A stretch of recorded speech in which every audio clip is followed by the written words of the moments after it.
दोस्तों, क्या आपको याद है 25 अप्रैल 2024 को वीडियो बनाकर हमने आपको बताया था कि रशिया ने अमेरिका की प्रॉपर्टी को जब्त कर लिया है। और ये उन्होंने इसीलिए किया है क्योंकि अमेरिका ने रशिया की प्रॉपर्टी को जब्त किया था। हमने आपको वो वीडियो के अंदर ये क्लियरली बताया था कि अगर कोई भी देश इस तरह से किसी दूसरी कंट्री का असेट जब्त कर सकता है तो गोल्ड ही वो असेट क्लास है जो सबके पास रहना चाहिए, जिसके ऊपर सब भरोसा कर सकते हैं और गोल्ड को अपने पास खरीद कर रख सकते हैं। फिर हमने आपको 20 मई 2024 को वीडियो बनाकर ये क्लियरली बताया था कि अफ्रीका और अरब कंट्रीज उनका गोल्ड का रिजर्व जो अमेरिका के अंदर उन्होंने रखा था उसे धीरे धीरे अमेरिका से निकाल रहे हैं और वो अपनी खुद की कंट्री में उसे ला रहे हैं, जो ये क्लियर इंडिकेट कर रहा है कि अमेरिका उसी तरह से दूसरी वेस्ट कंट्रीज के ऊपर से बाकी कंट्रीज का विश्वास उड़ रहा है और गोल्ड के ऊपर उनका विश्वास बढ़ रहा है। और ये रेफरेंस मैं आपको इसीलिए दे रहा हूं क्योंकि इंडिया ने भी, आप देख सकते हो, लंदन के वॉल्ट से जो इंडिया का गोल्ड का रिजर्व था वो निकाल लिया है और इंडिया के अंदर वापस लाया है। ये न्यूज़ हमें क्लियरली बताती है कि इंडिया ने 100 टन गोल्ड को लंदन के वॉल्ट से निकाला है और इंडिया के अंदर वापस लाया है। दोस्तों, ये क्लियर इंडिकेट कर रहा है कि दुनिया के अंदर अभी जियोपॉलिटिकल टेंशन्स बढ़ रही है और किसी भी कंट्री का किसी दूसरी कंट्री के ऊपर अभी भरोसा नहीं रहा है, जो गोल्ड के लिए बहुत ही पॉजिटिव है। और आज की न्यूज़ यही कंफर्म कर रही है। कल अमेरिका के अंदर बहुत ही महत्वपूर्ण जीडीपी का डेटा आया है।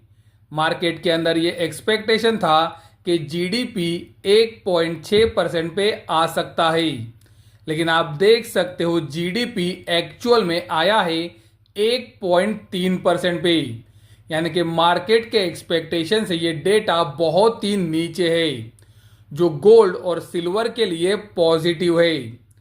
उसी तरह से आप देख सकते हो दूसरा महत्वपूर्ण डेटा आया है यूएस कोर पीसीई प्राइजेस का। आप देख सकते हो मार्केट के अंदर ये एक्सपेक्टेशन था ये डेटा 3.70% पे आ सकता है, लेकिन एक्चुअल में डेटा आया है 3.60% पे, जो फिर से एक बार गोल्ड के लिए पॉजिटिव है। तीसरा महत्वपूर्ण डेटा आया है इनिशियल जॉबलेस क्लेम्स का, यानी कि अनएम्प्लॉयमेंट का। आप देख सकते हो मार्केट के अंदर ये एक्सपेक्टेशन था ये डेटा 2,18,000 पे आ सकता है, लेकिन एक्चुअल में डेटा आया है 2,19,000 पे, यानी कि अनएम्प्लॉयमेंट बढ़ी है, जो गोल्ड के लिए फिर से एक बार पॉजिटिव है।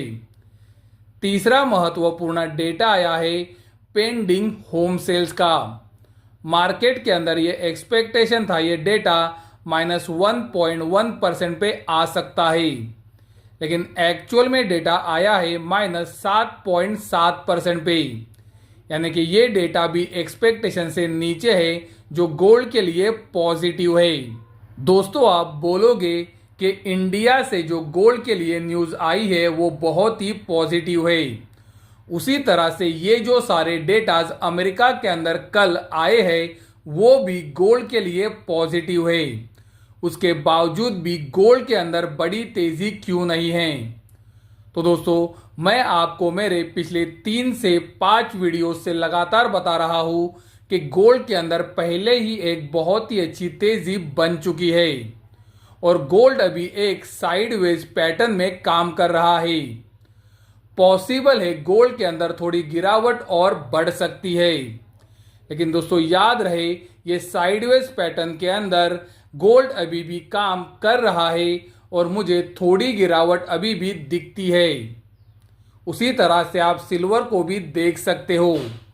सिल्वर भी एक रेक्टेंगल पैटर्न के अंदर ही कंसोलिडेट हो रहा है और पॉसिबल है कि सिल्वर का ये कंसोलिडेशन चल सकता है। क्योंकि सिल्वर के अंदर भी एक बहुत ही अच्छी तेजी बन चुकी है। दोस्तों याद रहे, हमने आपको ये क्लियरली बताया है, ये कंसोलिडेशन के अंदर बॉटम से उछाल भी आएंगे और ऊपरी तरफ से गिरावट भी आएगी। हमने आपको ये क्लियरली बताया है कि अगले 3 से 4 महीने के अंदर हमें गोल्ड और सिल्वर के अंदर बहुत बड़ी तेजी नहीं दिखती है, और गोल्ड अगले 3 से 4 महीने के अंदर कंसोलिडेट हो सकता है, यानी कि ऊपर नीचे काम होता रहेगा। तो ये बात को कृपया ध्यान में रखें। और अगर आपको गोल्ड और सिल्वर के अंदर एक बहुत ही अच्छी गिरावट मिलती है तो वहां पर नजर या इन्वेस्टमेंट के लिए खरीदारी का जरूर रखें, क्योंकि हमने आपको क्लियरली बताया है 1.5 से 2 साल के अंदर गोल्ड और सिल्वर में एक बहुत ही अच्छी तेजी रहने वाली है।